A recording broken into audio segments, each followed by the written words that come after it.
राजस्थान में भारतीय जनता पार्टी की सरकार बनने के बाद अब मुख्यमंत्री और मंत्रिमंडल की तैयारियां तेज हो गई है।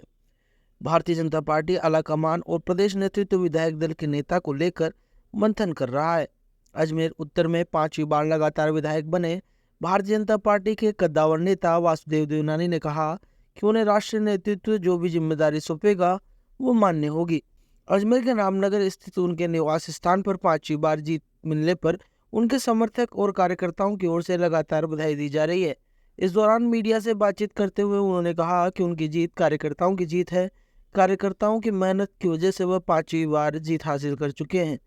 उन्होंने कहा कि कांग्रेस यहाँ भी बी टीम को भी उतारा था और उनके विधानसभा क्षेत्र में अंदरूनी कलह भी सामने आई थी, लेकिन इसके बावजूद कार्यकर्ताओं की मेहनत से काम किया और इसका फायदा उन्हें मिला। अब वह अजमेर का धन्यवाद करते नए विकास के कार्य को प्राथमिकता देंगे। साथ ही उन्होंने कहा कि राजस्थान की सरकार बनने का काम तेजी से चल रहा है। राष्ट्र और प्रदेश के नेतृत्व इसमें अपनी भूमिका निभाएगा।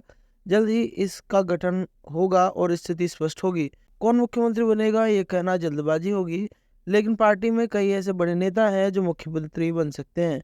उन्होंने कहा कि 1-2 दिन में ये स्थिति स्पष्ट हो जाएगी और वह भी 1-2 दिन में जयपुर जाएंगे। चुनाव जीत गए हैं, किस तरह का माहौल है, अब सरकार बनने की ओर है, तो निश्चित रूप क्या से स्थिति? जिस प्रकार का एक चुनाव हुआ और भारतीय जनता पार्टी को स्पष्ट बहुमत मिला है, उसका मूल कारण कि जनता में जो कांग्रेस राज के प्रति उनकी निराशा थी, वो लोग त्रस्त थे। वहाँ युवकों को लगा कि पेपर लीक हो रहे हैं, अब हमको पारदर्शिता के साथ हमारा साथ न्याय होगा।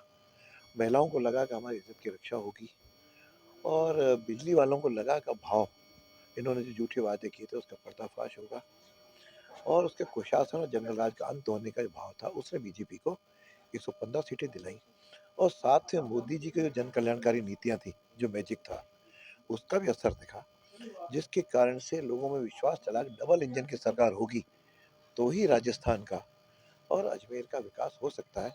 इन दोनों बातों ने मिला करके जनता का मन बनाया और जिसके कारण हम 115 सीटें जीत पाए।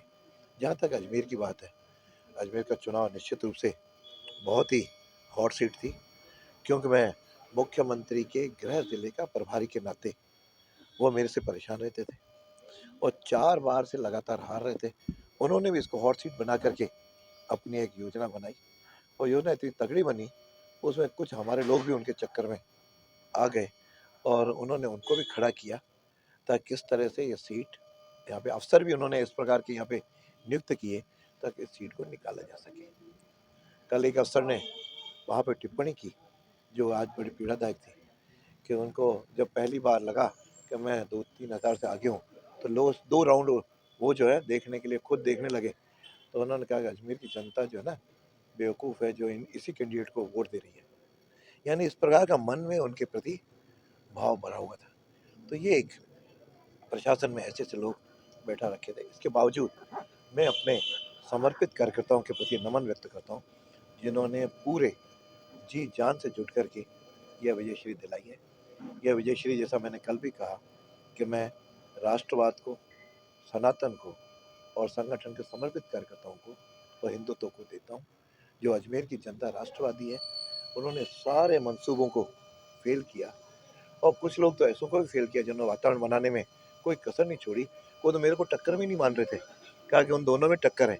यानी इस तरह का निष्पक्षता का दावा करने वाले कहीं न कहीं किसी के कैंडिडेट के प्रवक्ता बने हुए थे। ये बड़ी दुर्भाग्यपूर्ण स्थिति है। इन सारे दिक्कतों को पार करते हुए इस विजयश्री मुझे मिलाई, उसके लिए निश्चित रूप से मैं संगठन का सिपाही हूँ और संगठन ने मुझे अवसर दिया और अजमेर का एक इतिहास भी रचा, जो अब तक कोई भी लगातार 5 बार चुनाव नहीं जीता है और मुझे जनता ने आशीर्वाद दिया है।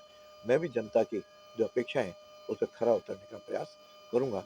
मैं एक बार जनता को और कार्यकर्ताओं को अपनी ओर से बहुत-बहुत धन्यवाद देता हूँ। सरकार के गठन की तैयारी चल रही है वैसा, कई लोग मंत्री की दौड़ में भी है, मुख्यमंत्री की दौड़ में भी है, विधानसभा अध्यक्ष भी बनेंगे।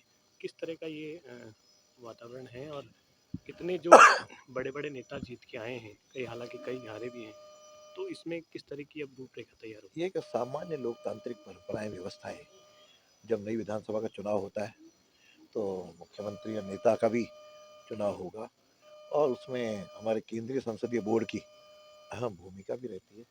उस नाते बहुत जल्दी 1-2 दिन में संसदीय बोर्ड बैठेगा, नेतृत्व तय करेगा कि राजस्थान की बागडोर किसके हाथ में होगी और सामूहिक निर्णय में जो भी संगठन का आदेश होगा उस अनुसार सब लोग काम करेंगे। पिछली बार आप शिक्षा मंत्री रहे थे, राज्य मंत्री का स्वतंत्र प्रभार था। अब क्योंकि 5वीं बार जीते हैं, कई ऐसा नेता भी हारे हैं जो पहले मंत्री थे और कई ऐसे नेता और जीते हैं जो राजस्थान की राजनीति के साथ-साथ राष्ट्रीय राजनीति में भी वर्चस्व रखते हैं। ऐसे में किस तरह से तालमेल सभी में बिठाया जाएगा? हम लोग संगठन के समर्पित सिपाही हैं। मैं भी संगठन का एक सिपाही हूँ। जो भी दायित्व संगठन मेरे बारे में तय करेगा उसे पूरी निष्ठा और क्षमता के साथ पहले भी निभाया है और आगे भी निभाऊंगा। ऐसा निश्चित समय नेतृत्व को विश्वास है। वो हमारी सारी परिस्थितियों को देखते हुए वो निर्णय करेगा और उसका निर्णय हमेशा हम लोग श्रद्धाएं मान करके काम करते आए और आगे भी करेंगे। मुख्यमंत्री के तौर पर वसुंधरा राजे एक बड़ा चेहरा मानी जाती है, पहले भी 2 बार रही हैं। वापस उनकी रिपीट होनी है या फिर और कोई नया चेहरा भी हो सकता है? ऐसा ये सारी बातें हमारा केंद्रीय नेतृत्व इस पर विचार कर रहा है। सभी लोग योग्य हैं और उनमें से जिसका भी चयन करेगा वो हम सबको उसके नेतृत्व में हम लोग काम करेंगे। कब तक इसका निर्णय हो सकता है? ऐसी आशंका जताई जा रही है कि 1-2 दिन या मुझे समय लगता लग है सकता 2-3 है। दिन में ये निर्णय होने की संभावना है और वो जल्दी हो जाएगा क्यों हमारी अनुशासित पार्टी है, संगठन समर्पित कार्यकर्ता है और हमारा नेतृत्व भी इतना मजबूत है कि वो जो भी निर्णय करेगा उसे सभी लोग उसका पालना करेंगे।